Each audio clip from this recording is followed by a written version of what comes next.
Há, porém, ainda muitas outras coisas que Jesus fez. Obrigado, Abner. Se todas elas fossem relatadas, uma por uma, penso que nem no mundo inteiro caberiam os livros que seriam escritos.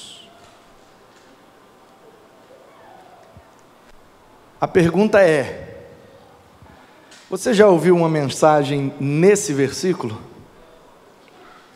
Quem aqui já ouviu uma mensagem nesse versículo? Só nele, falando só sobre isso aqui. Quem já ouviu, levanta a mão. Quem não ouviu, levanta a mão. Eu imaginei que fosse uns 90%, 80%, mas deu 100%, Cristiano. 100%. Isso não quer dizer nada. Isso não quer dizer nada. Não quer dizer que você sabe menos Bíblia, não quer dizer nada. Só quer dizer que você nunca ouviu uma mensagem baseada nesse versículo. E quer dizer que minha intenção e minha ideia, meu objetivo foram alcançados. Porque o que eu queria era isso mesmo, era que você percebesse algo nos evangelhos que você nunca tinha percebido. Era falar em cima de um texto que talvez você nunca tinha ouvido, era refletir sobre essa verdade que muitas vezes nós não prestamos atenção, e ela é muito importante. Essa mensagem é a última dessa série do mês de outubro, que chama Jesus Cuida de Você. Então nós começamos pelo Antigo Testamento, percebendo que ele aponta para Cristo. Então algumas promessas do cuidado de Deus no Antigo Testamento se cumpriram de fato em Cristo. Então Jesus cuida de nós, mesmo antes de nascer, porque sendo Deus é eterno, então Ele já, mesmo antes de encarnar, já cuidava de nós, nos prometendo, nos orientando, nos direcionando enquanto humanidade, para alcançarmos a compreensão de quem Ele é e do que Ele veio fazer. E aí depois que demos uma pincelada no Antigo Testamento, pulamos para os Evangelhos, e contando com a ajuda do Salmo, do Igor e do Abner, nós temos, nas últimas mensagens desta série, refletido em trechos do Evangelho, onde Jesus cuidou das pessoas e demonstrou o seu cuidado por todas as pessoas, independente de classe, de cargo, de conta bancária, de gênero. Jesus cuidou de criança, Jesus cuidou de mulher, Jesus cuidou de gente religiosa, Jesus cuidou de militares, Jesus cuidou de pobres, Jesus cuidou de todos.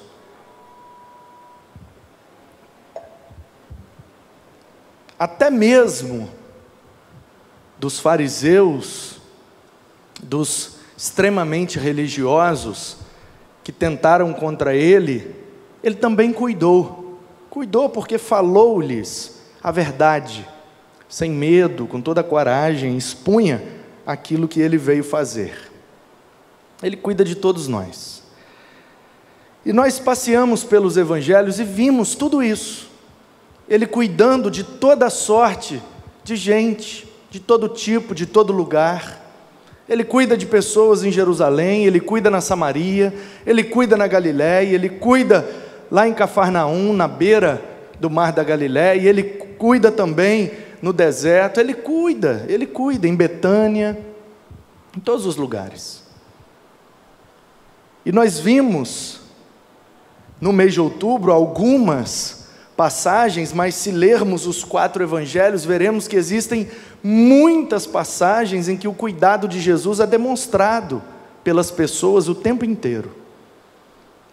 E aí nós extraímos lições preciosas quando olhamos para a maneira como Jesus cuidou de cada uma dessas pessoas, nos colocamos no lugar delas e percebemos o como e quanto Ele cuida também de nós.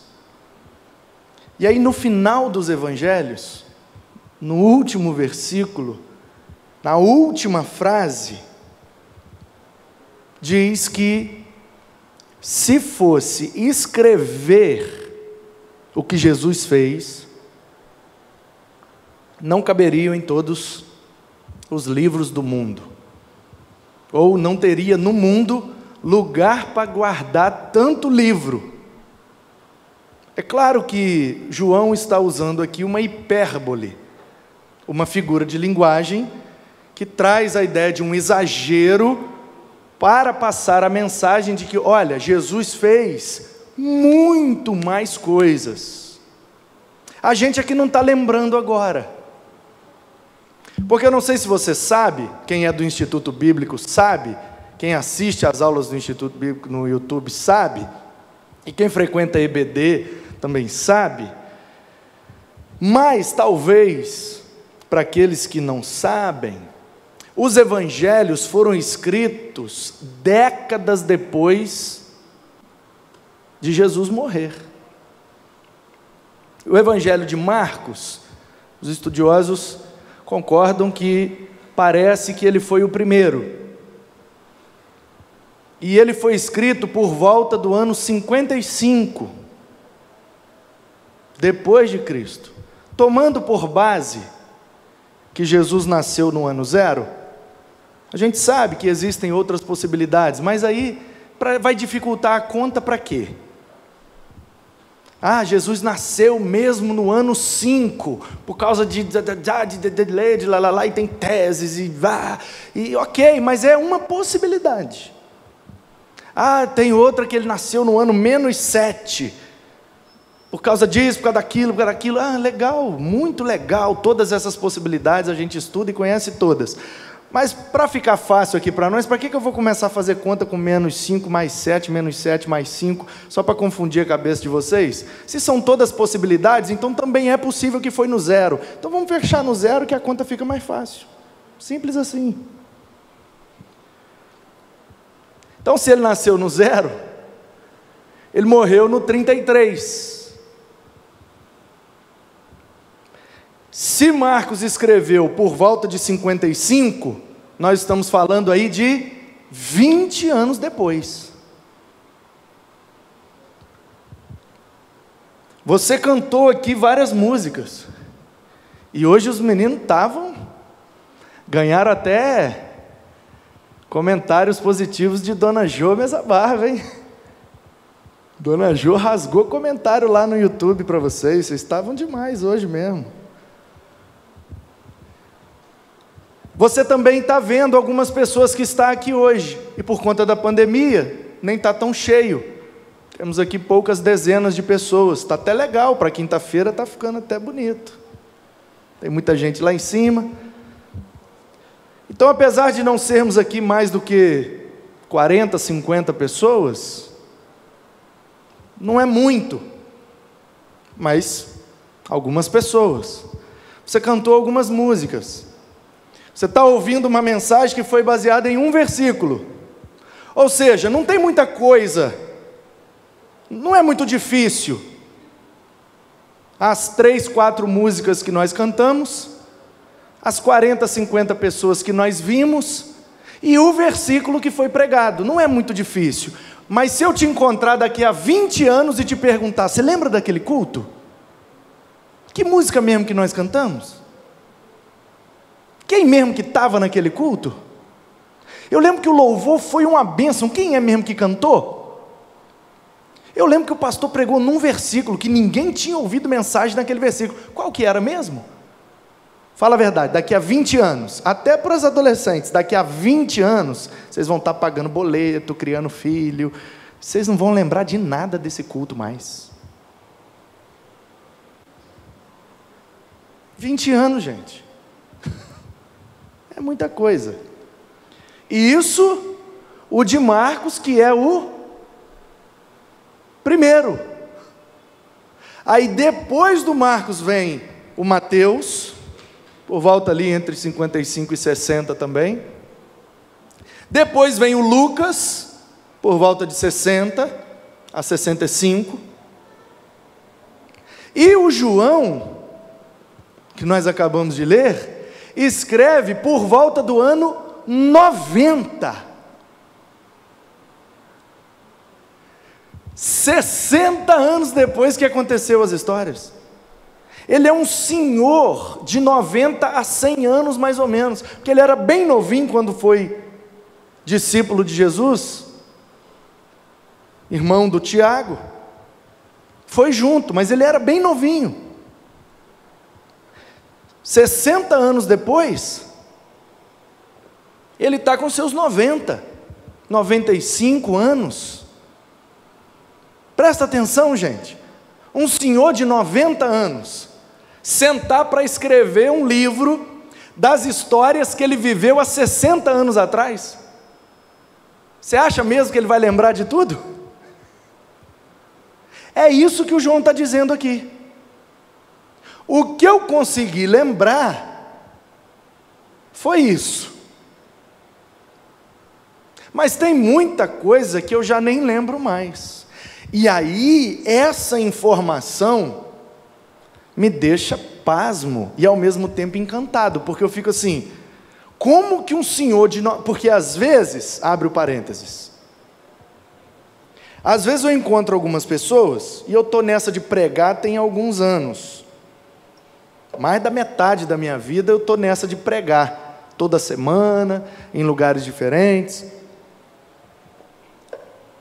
e às vezes eu encontro algumas pessoas que me dizem assim, ah, pastor, você pregou lá na minha igreja, e você sabe, eu tenho uma memória privilegiada, e aí eu falo, ah, de qual igreja? Aí ele fala, lá de tal lugar, São Marcos 2, aí eu já puxo aqui a ficha, São Marcos 2, é aquela igreja que eu fui num golzinho com terno verde, Manuzinho era bebê, passando mal, Ana Paula do lado limpando o vidro embaçado com a fralda do Manuzinho, porque o carro não tinha ar-condicionado, chovendo, tudo embaçado, na BR. E eu lembro o texto que eu preguei, a mensagem que eu preguei, eu falo, ah, São Marcos 2, a igreja do pastor tal. Às vezes eu lembro tudo, né, mas eu lembro que o senhor contou aquela história assim, assim, assim, e aí eu fico, nossa, Deus, a pessoa lembra. Tem um menino em Miaípe, que foi meu aluno na EBD, ele era adolescente, tinha, sei lá, 12, 13 anos, agora ele já é um homem, uns 30,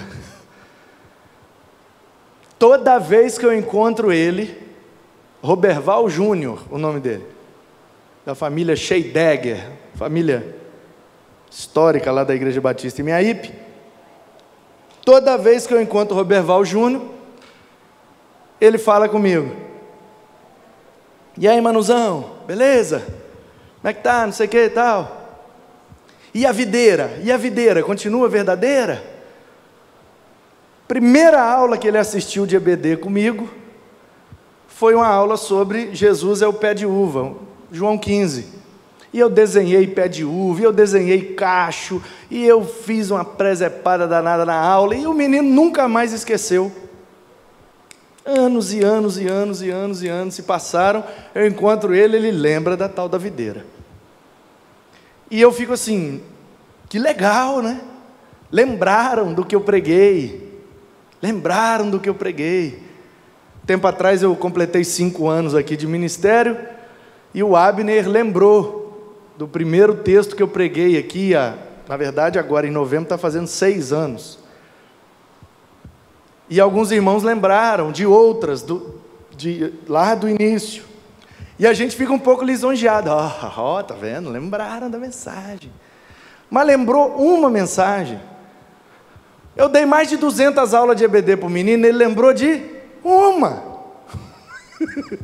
nessa perspectiva, não é mais nada, e aí eu fico olhando um senhor de 90 anos, 80 anos, pelo menos 80, se ele tinha, sei lá, 15, 20, 17, 12, quando começou a seguir Jesus como discípulo, a gente não sabe qual a idade dele, mas ele tinha, eu julgo, pelo menos aí mais de 12, porque até 12 era criança, aí depois dos 12, bar mitzvah tal, Talvez até pode ser, mas acho que não. Ele tinha um pouco mais de idade. A Bíblia não fala a idade dos discípulos, mas a gente sabe que o João era mais novo. Por quê? Porque ele durou mais tempo. E depois ele ainda escreve 3 cartas e o Apocalipse. E tudo parece que o Apocalipse, que é o último, foi por volta de 95 depois de Cristo. Então, se ele tinha mais ou menos a idade de Jesus, ou seja, se João nasceu também no ano 0, e ele tinha 30 anos quando começou a seguir Jesus, quando escreveu o Apocalipse ele tem 95. Mas se ele nasceu um pouco depois e era um pouco mais novo, ele tem 85, 75, mas pelo menos aí 70, 80 anos. É um senhor de idade, que viveu perseguido durante muito tempo, que não tinha paradeiro, que tinha uma qualidade de vida numa perspectiva melhor, mas numa outra pior do que a nossa, num lugar onde a medicina não era avançada, e o cara está com 70, 80, talvez até 90 anos. E ele diz assim, olha só, a igreja chegou num ponto agora, no final do 1º século, que está se esquecendo de quem era Jesus. Entrou umas filosofias gregas, entrou gnosticismo, serentismo, docetismo, e umas ideias meio atravessadas, e o povo está confundindo quem é Jesus e a mensagem que ele veio trazer. Os evangelhos de Mateus, Marcos e Lucas estavam já bem copiados e rodando em todas as igrejas, mas eles têm uma perspectiva muito biográfica e pouco teológica da pessoa de Cristo. Então João, pastor da igreja de Éfeso, que era naquela ocasião a maior igreja, ele então fala, ó, eu vou escrever para vocês sobre Jesus. Inspirado por Deus, ele toma a decisão de não escrever o evangelho na perspectiva biográfica. Ele não quer só contar eventos da vida de Jesus, ele quer estabelecer uma doutrina de quem é Jesus. Portanto, o evangelho de João, ele não é biográfico, ele é cristológico, ele é teológico, ele quer estabelecer as balizas e os parâmetros. Jesus é isso aqui, gente. Não importa o que os gregos falam, não importa o que os romanos pregam, não importa o que os judeus dizem, Cristo é isso aqui, ó. Eu vi, eu vivi, eu sou testemunha disso. Por isso que a frase anterior a que nós lemos é: esse é o discípulo que dá testemunho a respeito destas coisas, e que as escreveu, e sabemos que o seu testemunho é verdadeiro. Por quê? Porque ele foi testemunha ocular.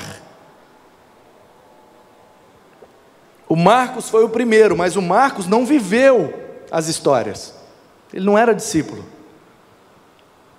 O Lucas é o evangelho mais detalhado, mas ele não viveu as histórias, converteu depois de Paulo, com Paulo. O Mateus viveu, mas o Mateus escreve a judeus, uma linguagem muito judaica, e com a tese de que Jesus é descendente de Davi, portanto é o rei, e merece o respeito dos judeus, pela fé. E aí o João percebe que está faltando um evangelho que complete aquela lacuna, aquele vazio que ficou. Lucas escreve para os gregos, Marcos aos romanos, Mateus aos judeus, e quem escreveu para a igreja? Essa turma que converteu nesses 60 anos de igreja, tem igreja agora pipocando para todo lado. Quem vai escrever um evangelho para essa turma saber quem de fato é Jesus? Aí o João fala, eu vou escrever então. Por isso que o evangelho de João começa diferente de todos os outros. O Mateus e o Lucas começam por conta do objetivo. O Mateus quer provar que ele é descendente de Davi, judeu, então começa pela genealogia. O Lucas quer provar aos gregos que ele é homem, ser humano, e o melhor ser humano que já pisou na terra, porque os gregos valorizam muito a humanidade, a intelectualidade, a racionalidade e a habilidade das pessoas em se tornarem cada vez melhores. Então, eles começam pela genealogia, um para provar que ele é descendente de Davi e o outro para provar que ele é um ser humano. Ele tem uma árvore genealógica. E aí o João fala: eu não vou começar por genealogia, porque a igreja precisa saber que Jesus já é antes de Maria, antes de Abraão, antes de Adão. Então o meu evangelho, eu começo antes do princípio. O Moisés começou a Bíblia no princípio criou Deus os céus e a terra. Aí o João fala: mas nesse princípio Jesus já estava, porque por meio dele tudo que foi feito se fez. Então eu vou começar antes do princípio. Então eu vou começar com a expressão no princípio, porque isso chama a atenção de todo mundo. Vou contar uma história para vocês desde o início.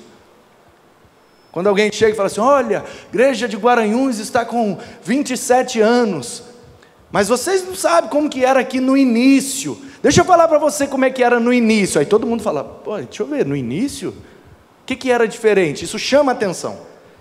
E também como uma forma de: vamos dar uma relida na Bíblia? Vamos dar uma releitura? A gente sabe que no princípio criou Deus os céus e a terra. Mas no princípio, quando Deus criou, já existia uma outra realidade. A realidade da Trindade, de um Deus que é pré-existente, divino, eterno. E Jesus já estava lá, pois Ele é o Filho da Trindade. Então, ele começa: enarque eimiro logos. No princípio era o verbo, o discurso, a palavra. E a igreja cristã, no final do primeiro século, está muito atenta aos discursos. Por isso que ela é influenciada pelas filosofias gregas, porque ela gosta de ouvir bons discursos. E aí João diz assim: no princípio era o discurso de Deus. Deus tinha um discurso? Deus tinha uma palavra? Deus tinha um verbo? Sim. E qual que era o discurso de Deus? Aí João diz: o seu Filho. Ele estava com Deus e Ele era Deus. Vimos a sua glória. Ele é o unigênito e Ele habitou entre nós, armou a sua tenda, tabernaculou em nosso meio, e através dele é que nós conhecemos a Deus. Então ele já começa com essa pancada que ninguém ainda tinha ouvido. Então quer dizer que a história de Jesus começa antes de todas as coisas? Sim, antes de todas as coisas, pois Ele é pré-existente, Ele é eterno, Ele é Deus, o Filho unigênito de Deus, que abriu mão da sua glória, se esvaziou e veio até nós para nos salvar. E a partir daí, ele, nesses 21 capítulos, vai contando várias histórias que você não vê nos outros 3 evangelhos. Uma das mensagens da série foi baseada no panorama geral do Evangelho de João, e nós percebemos que tem mais de 30 passagens aqui que não aparecem nos outros. Conversa com Nicodemos, a mulher samaritana, a história da videira, os 7 eu sou o pão, eu sou a luz, eu sou, e várias outras. E esta afirmação de João também não existe nos outros 3 evangelhos, que é a seguinte: olha gente, eu estou velho, cheio de cabelo branco ou sem cabelo nenhum, não sei se o João era careca, vai saber, né? Então deixa eu dizer para vocês quem é Jesus, não na perspectiva de sua vida, mas na perspectiva do seu significado. O que é que ele veio de fato fazer? E aí ele vai discorrendo várias e várias histórias, onde ele demonstra que Jesus veio para cuidar de nós. E aí no final ele diz assim, depois de contar várias histórias, e várias histórias que nem tem nos outros 3 evangelhos, cerca de 70% a 80% do evangelho de João não tem nos outros 3, é só de João. E aí eu fico abismado, porque eu olho e penso assim, meu Deus,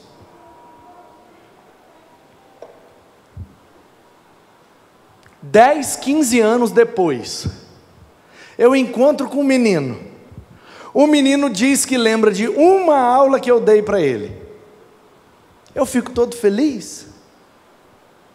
Imagina Jesus, que o João já tinha mais de 60 anos que tinha vivido aquelas histórias, e lembrava de dezenas delas.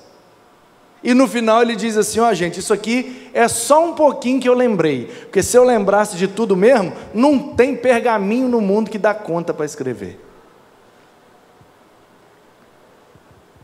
E aí qual é a mensagem que o João quer passar com esse final do seu evangelho? Ele quer dizer exatamente o seguinte: eu não lembrei de tudo, mas não será preciso lembrar de tudo. Basta que você creia que aquele que fez essas coisas que eu lembrei, também é poderoso para fazer o que quer que você precise. E aí eu fico olhando para as páginas dos evangelhos, e não vejo, por exemplo, Jesus cuidando de pessoas que foram vítimas de racismo.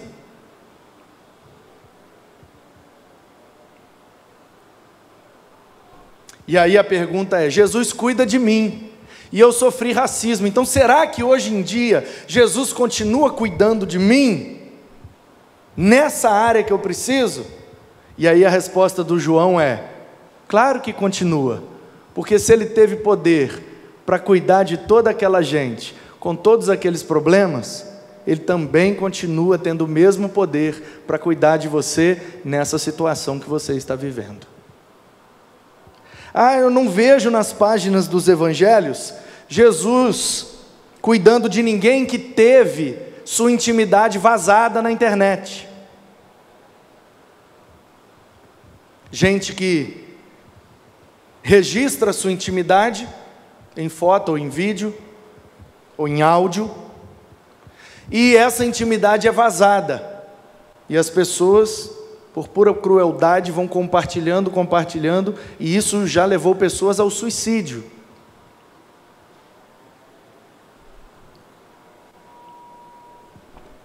E aí talvez alguém que está ouvindo essa mensagem está pensando, mas esse Jesus aí que cuidou de paralítico, cuidou de cego, cuidou de prostituta, de adúltera, será que ele cuida também de mim? Porque o meu coração está despedaçado, porque vazaram um vídeo, vazaram uma foto, vazaram um áudio meu na internet, eu estou destruído, querendo morrer, será que Jesus também cuida de mim? E aí a resposta do João é, claro que cuida, claro que cuida, é porque eu não lembro de nenhuma história dessa, porque a internet ainda não existia, mas se Jesus tivesse encontrado alguém que foi vítima de racismo, que foi vítima de exposição na internet, que foi vítima de uma injustiça, que foi vítima, seja lá do que for, certamente que João teria registrado que ele cuidou. Então, meu querido, se fosse registrar tudo o que ele fez, não tem livro que dá conta. O que é que o João está querendo dizer com essa hipérbole? Não importa qual é a sua necessidade, Jesus continua querendo cuidar de você. Não importa o que é que te trouxe aqui nessa noite, se você veio por curiosidade, se você veio por necessidade, se você veio com um desejo, com um anseio, com uma pergunta na mente, a resposta é: Jesus quer cuidar de você. Deixe Ele cuidar. Entregue sua vida nas mãos dele. E confie que ele sabe cuidar de nós melhor do que ninguém. Porque se ele cuidou de religiosos, cuidou de prostitutas, cuidou de ladrões. Ou você se esqueceu da mensagem de quinta-feira passada, que Penha e Ludmila escolheram? Senhor, lembra-te de mim quando vieres no teu reino. Era um ladrão naquela cruz, um bandido, condenado à pena de morte, deve ter feito um crime terrível. E Jesus vira para ele e diz: hoje mesmo estarás comigo no paraíso. Pegaram uma mulher em adultério. Está percebendo, querido? Não existia internet, não existia exposição. Ninguém vazou o vídeo da mulher adúltera, mas levaram ela diante dos religiosos. No templo, todo mundo lá que conhecia a lei de Moisés de trás para frente, jogam a mulher lá no chão e todo mundo aponta: adúltera. Quer mais exposição do que isso? E onde é que está o homem que estava cometendo o tal adultério? Só levaram a mulher. Percebe que aí está embutido o conceito de preconceito, de injustiça, de desequilíbrio, crueldade, porque pecado é pecado, gente. Pecado é pecado, com internet, sem internet, com tecnologia, sem tecnologia. Que a verdade mesmo é que só mudou a tecnologia, mas o ser humano continua pecador. De Gênesis 3 para frente, não mudou nada no nosso coração, mudou a tecnologia. Antes pegavam a mulher e levavam ela ao templo, agora vaza no WhatsApp, mas o constrangimento é o mesmo.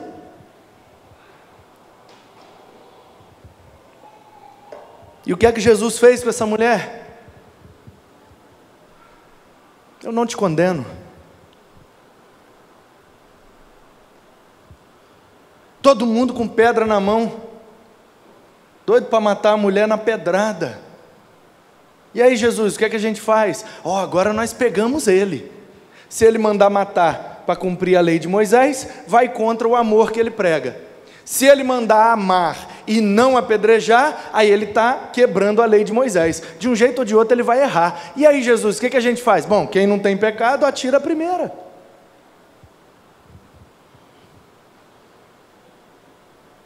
Botaram ele numa sinuca e ele saiu da sinuca matando a bola para ganhar o jogo.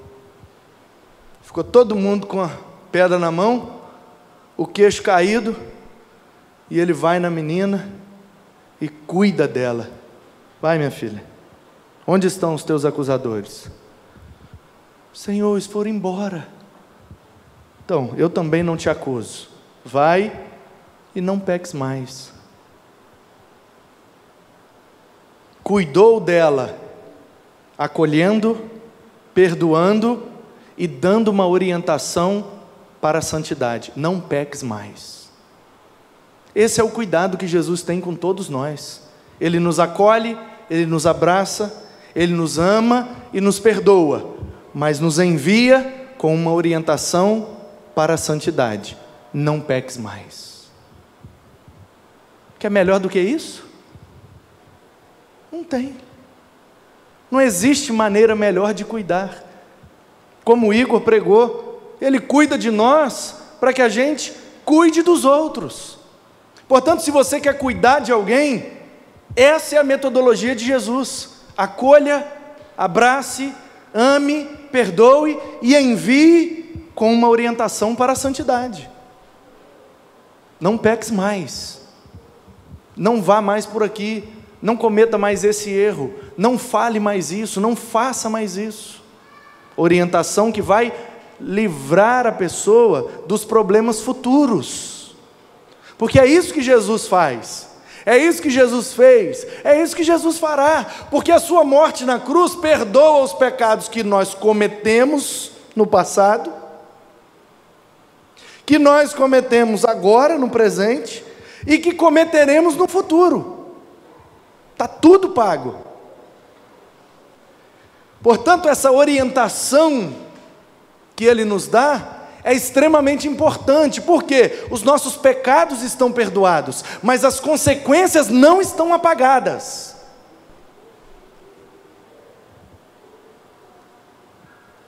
Davi não foi para a guerra.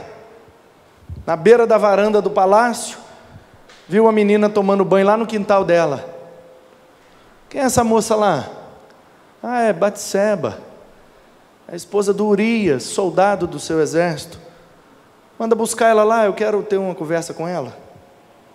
Aí você conhece a história, né?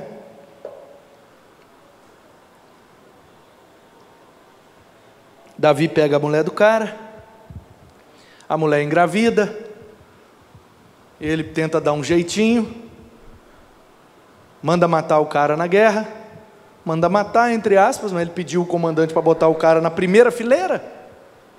Quando o inimigo veio, o cara tomou a primeira facada, espadada, sei lá do que ele morreu. Mandou botar o cara na frente. O pau quebrou, o cara morreu. Aí o Davi, como esse rei é bonzinho. Olha como esse rei é maravilhoso. Ele pegou a viúva, um soldado do seu exército morreu. E ele, para honrar a memória do soldado, tomou a viúva como esposa. Está vendo como, dependendo da perspectiva, a mesma história transforma o cara de herói para vilão, ou de vilão para herói? Depende da perspectiva que você olha. Deus está olhando e dizendo assim, já não bastasse cometer o adultério, agora ainda comete assassinato? Davi, não vai ter jeito, hein? Eu até te perdoo, mas as consequências não dá para tirar. Por quê? Porque eu não posso quebrar a minha lei, e existe uma lei no universo, que é a lei da semeadura. O que você planta, você colhe. Tem como plantar goiaba e colher melancia. Quem planta goiaba, colhe goiaba. Então, Davizão, não o que fez aniversário anteontem, né? Porque esse daí é top, esse aí é fera. Mas o Davizão lá de Israel mandou mal. Ele é o homem segundo o coração de Deus? Sim, Deus escolheu ele. Segundo o coração é um jeito hebraísta de dizer, eu quero ele, segundo o meu coração, eu quero, eu desejo. Deus escolheu? Escolheu. Deus abençoou? Abençoou. Deus deu muitas vitórias? Deu. Muita prosperidade? Deu. Tudo, não apaga nada, mas a consequência do erro chegou na vida dele. Quando Batseba foi ter o filho, nasceu morto. Nem sei se está certo falar isso. Saiu morto. Porque se estava morto nem nasceu, não sei. Como é que fala isso? Eu sei que o menino nasceu, saiu da mãe dele, nasceu no sentido, né, que saiu, né? Foi parido morto, pronto. E aí o Davi se toca, fala, ih rapaz, mandei mal, hein? Mandei mal. O profeta Natan tinha visitado ele, né? Contou aquela historinha. Fazendeiro, tinha um monte de ovelha, o outro só tinha uma ovelhinha, papapá, bebê, foi o que você fez com Urias. Aí ele, Deus, tem misericórdia de mim, não deixa me acontecer, eu estou arrependido. O menino morreu.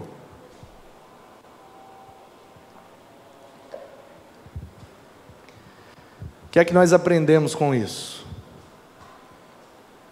Que Jesus nos acolhe, que Jesus nos ama, Jesus nos perdoa, Jesus nos envia com essa orientação, não peques mais. Por quê? Porque Ele sabe que nós somos seres humanos, E enquanto vivermos nesse corpo de natureza pecaminosa, enquanto não estivermos num corpo ressurreto e glorificado, onde o pecado não mais domina, enquanto estivermos ainda aqui, nós fizemos coisas erradas, nós fazemos coisas erradas e nós faremos coisas erradas. E as coisas erradas que fazemos trazem consequências ruins para as nossas vidas. Então, por que é que Jesus nos dá um estilo de vida, um novo jeito de viver, para evitar as consequências ruins em nossas vidas? Mas ele já me perdoou, eu vou para o céu. Tudo bem, você vai para o céu. Mas até você ir para o céu, você quer viver de boa, colhendo coisas boas, ou quer viver num inferno colhendo coisas ruins? Não, pastor, eu quero colher coisas boas. Então, daqui para frente, faça coisas certas e boas, e você colherá. Percebeu a importância da santidade na vida do crente? Não é para abrir a porta do céu. A gente não é salvo pelo que faz, a gente é salvo pelo que Jesus fez. A gente anda correto, a gente quer viver sem pecar, a gente quer andar na linha, na orientação de Jesus, porque a gente quer colher coisas boas, evitar problemas, porque viver já é por si só um grande sofrimento. Tem que trabalhar, tem que pagar conta, tem que cuidar de filho, aí você está no trânsito, você não fez nada de errado, você está parado, o sinal está vermelho, você está parado. O louvor está tocando e você está acompanhando o louvor, Cristiano, você está na bênção. Glória, glória, aleluia. Pai! Que é isso? Um cara veio de trás, distraído, mexendo no telefone, puf, bateu atrás de você. Acabou com o porta-malas do seu carro. Aí ele desce e fala assim: ih, rapaz, esse carro nem é meu. Eu estou desempregado. Estava indo para o hospital, porque minha mulher morreu, e meu filho está lá com Covid, e eu estou desempregado. Morreu minha mãe, morreu meu pai, morreu todo mundo lá em casa de Covid, só sobrou eu, e meu filho está lá na UTI. E eu estou desempregado, e eu peguei esse carro emprestado. Não tem seguro, não tem nada. E aí você olha, Jesus. Percebe? Não fiz nada. Fiz nada. E aconteceu um problema. Por quê? Porque este mundo jaz no maligno. Viver aqui significa enfrentar problemas, dores, crueldades, injustiças. Por si só já é tenso. Então o que Jesus diz é: o que você puder evitar, evita. Evita. Porque já vai ter enfermidade, vai ter, está no pacote. Já vai ter injustiça. A turma que governa vai meter a mão em vocês, e vocês vão ficar ao relento mesmo. Já vai ter crueldade. Vai ter, está no pacote. Então o que vocês puderem, evitem.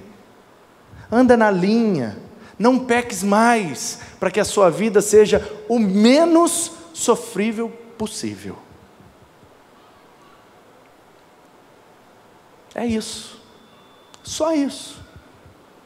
Porque quando a gente anda correto, a gente faz o bem, a gente semeia coisas boas, a gente passa pelas mesmas dificuldades.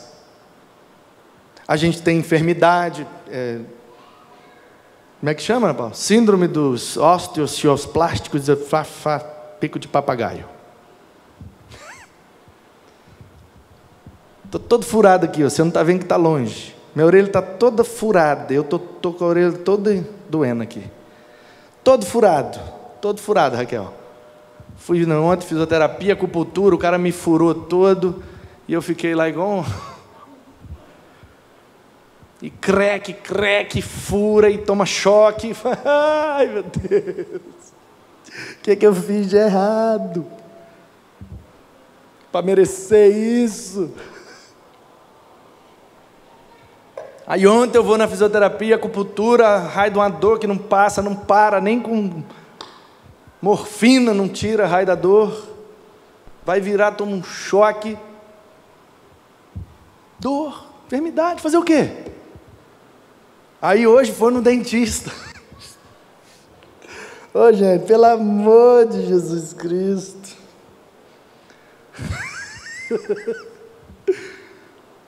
6 horas da manhã eu parti, 8 horas da manhã começou o concílio do menino lá na serra, o concílio terminou 12:30. Aí eu tomei-lhe um cafezão da manhã que eu falei, não vai dar tempo de almoçar. Saí do concílio, passei lá na mesa, peguei uns pão de queijo que estava lá sobrando, tomei um copão de suco de amarelo, não sei se era manga, se era amarelo. Vai dar tempo de almoçar de nada, porque 2 horas eu tinha uma reunião na convenção, até as 3:30, 4 horas eu tinha que estar no médico, fisioterapia, acupuntura, me furou lá toda até as 6 horas, e vem em casa, busca na Paula e passa na Régia, assina o cheque, corre para Vitória, aniversário do Everton, cheio de dor, todo furado, sangrando, e está tendo nível, e vai cantando, e volta rindo, e vai brincando, e volta louvando, e hoje vai para o dentista, misericórdia. Eu quase cancelei, eu acordei e falei, não, hoje não, eu já furei ontem o corpo inteiro, agora eu vou furar. Aí a menina, não, marquei 2 horários para você, nós vamos estender, porque vai dar para terminar tudo. Eu falei, falta quantos? Ela falou, falta 5. Eu falei, nossa Deus, mas é um aqui, outro lá, e anestesiou a boca inteira, e fura daqui, fura de lá, e você sabe que eu sou meio esquisito, e não pega anestesia, e vai, tá doendo, e tome mais agulhada. Eu falei, não é possível, Jesus.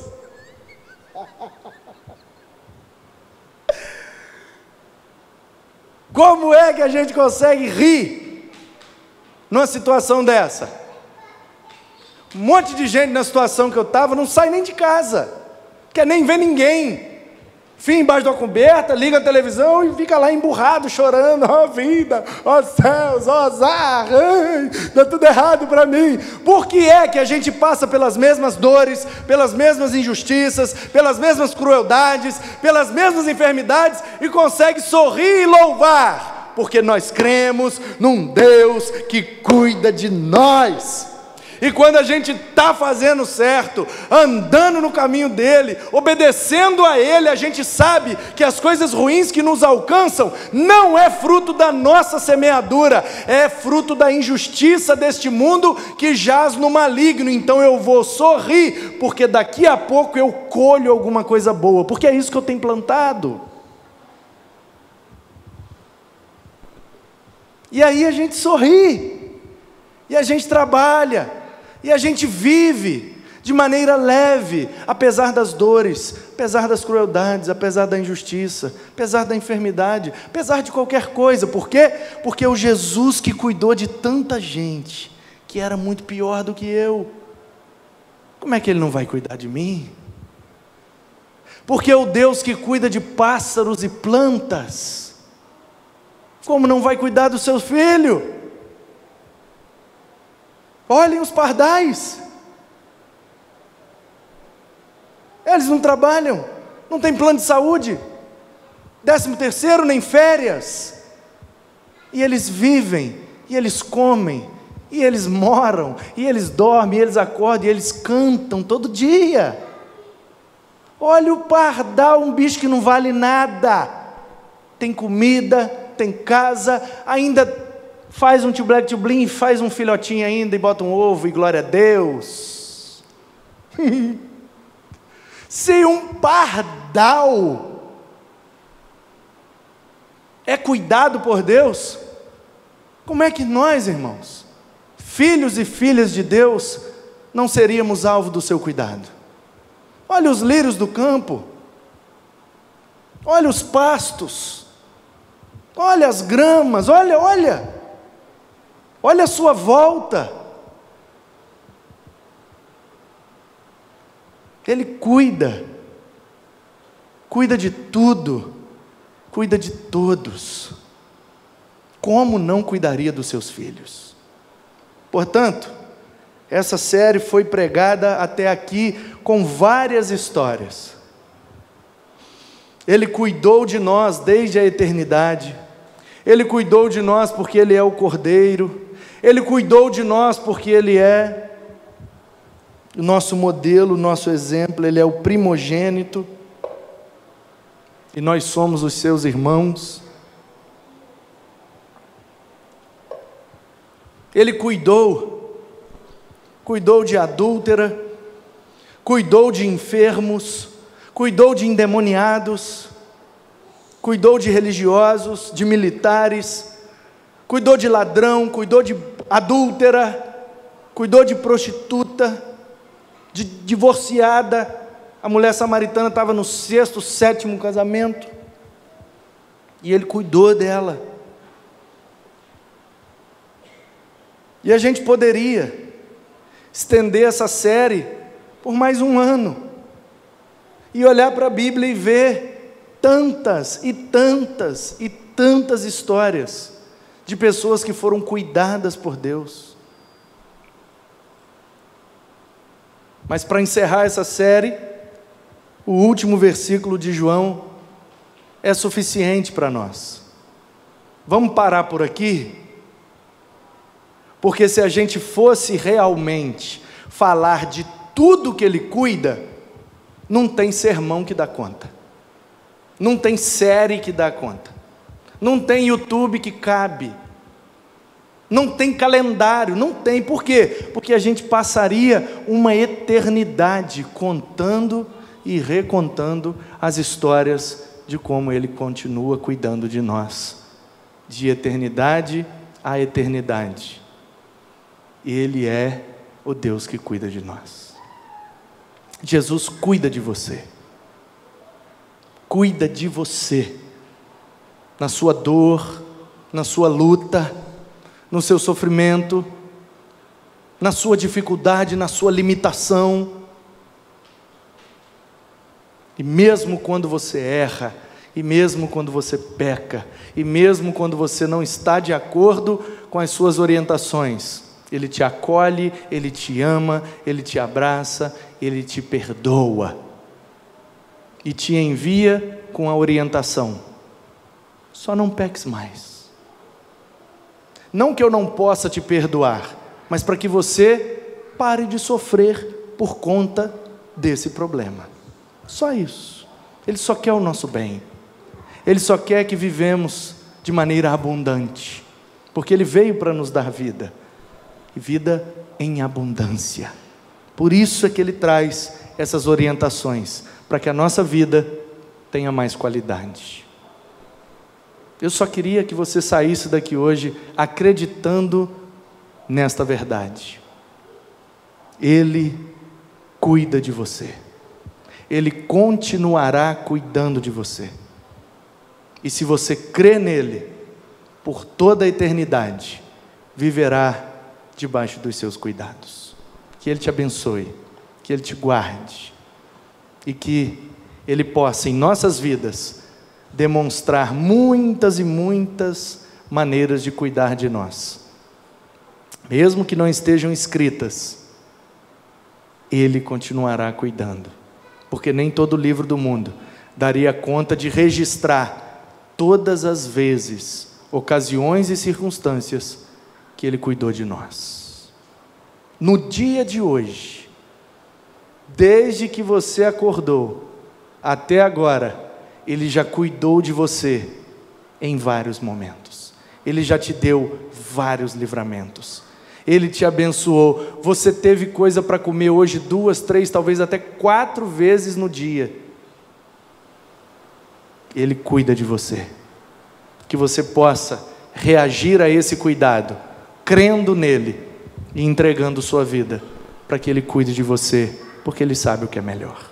Que assim seja, para a glória dEle, em nome de Jesus. Amém.